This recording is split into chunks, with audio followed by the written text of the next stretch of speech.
Hey, what's up, guys? Hey, so we have concealed carry here now in Illinois, and I already had concealed carry permit in Pennsylvania, and I carried when I was down south, my motorcycles and whatnot, but I never really carried day in and day out.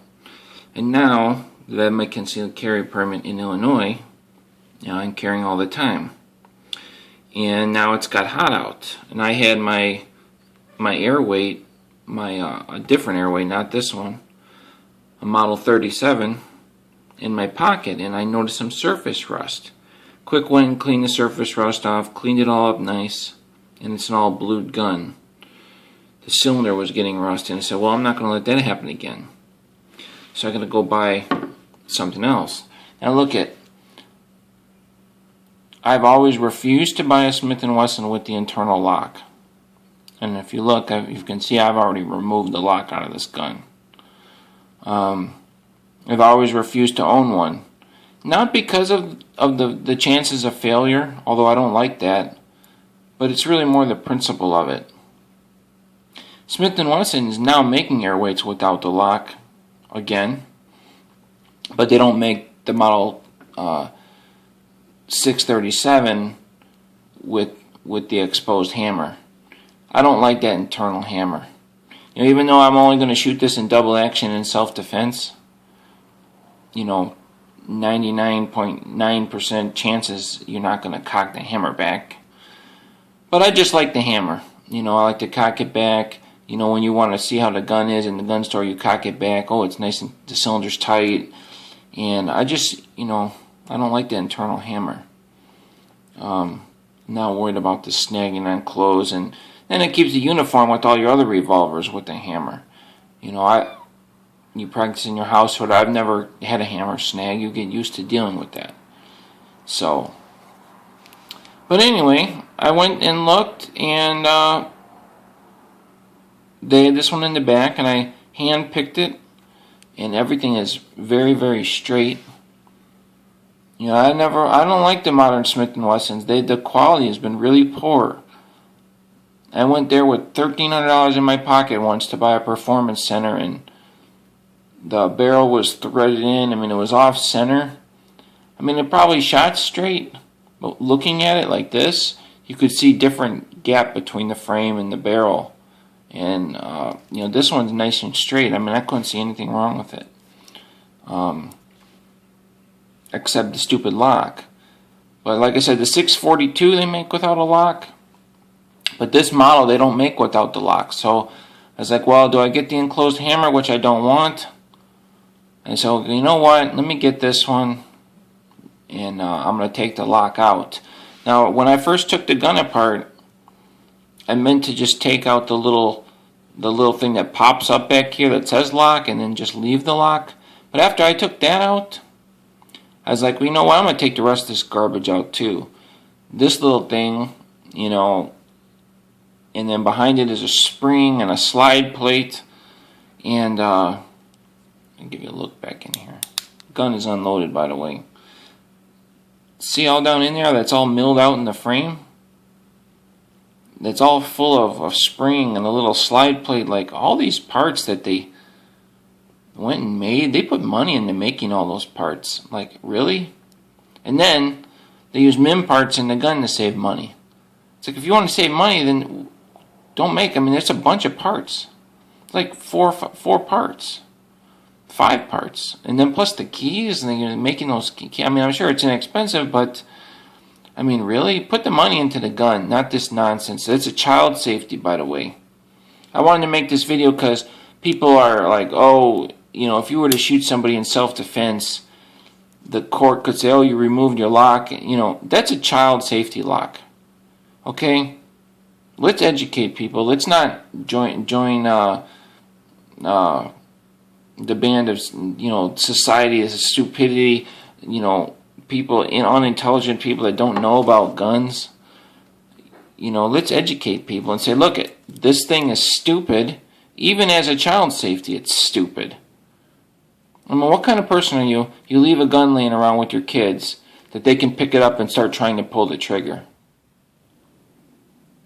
A child can't well, they could maybe cock the hammer back, but I mean, really, like you're going to turn that and then just leave it around so a kid can pick it up and pull on it and it won't go off? No. I mean, and the purpose of a gun is for self-defense, and you've got your gun locked.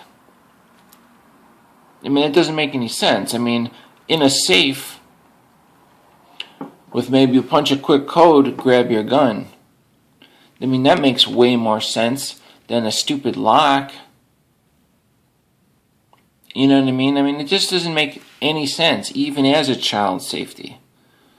But it should have been an option. If they did want to manufacture that, say, oh, I want to order the one with the child safety. You know what I mean? But even that is it's just not intelligent.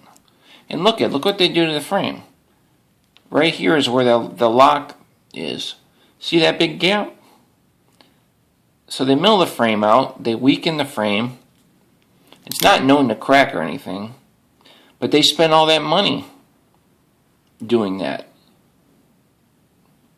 You know what I mean? It's just, and then to make the lock and everything. So it's really, really stupid. And so I removed it, and it's just a hole. And like I said, this gun, it filled a role. It's for, I can carry it in my pocket, and I'll carry it in a belt holster too. It's really lightweight. And I hand-picked it out, and I couldn't see anything wrong with it. It's made really well. And I guess these new Smiths, I guess they got a lot of complaints about the quality of them, because these new ones look pretty good. All the other ones looked real good too. So anyway, I took that out, and I thought about making a video. I mean, it's pretty simple to take that little locking bar that sits back here that pops up off the frame. To take the rest of it out is kind of a pain. You got to like pull the spring out, and I pretty much mangled that spring. I mean, it's not going back in. Then you got to push the slide plate down, and then that'll pop out. But it's cool getting to know your gun. I've taken Smiths apart, many times, so it really wasn't that bad. But if you don't want to like permanently remove this, you could just take that little plate out, because you could always put it back in. And even that little plate's got a little spring on it. I should have saved I brought all the parts out, but I didn't. But really, guys, let's not say, oh, we got to have this. We don't want to alter our gun. Let's say, look, this is stupid. And if I was to ever use this gun, first of all, I'm not going to shoot anybody. I'm a concealed carry holder. My attitude on that is I'm never shooting anybody. Now, if I ever did, you wouldn't have to think about it.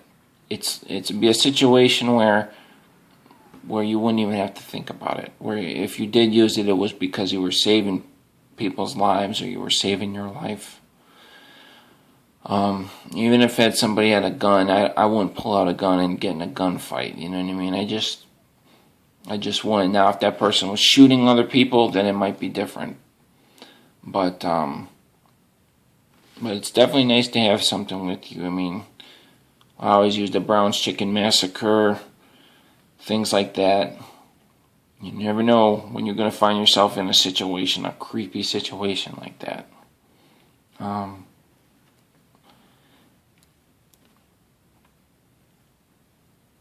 So I won't be too worried about that. They make the same gun without the lock, and it's just a silly, stupid lock. But anyway, that's my new gun, man, and that's my thoughts on that.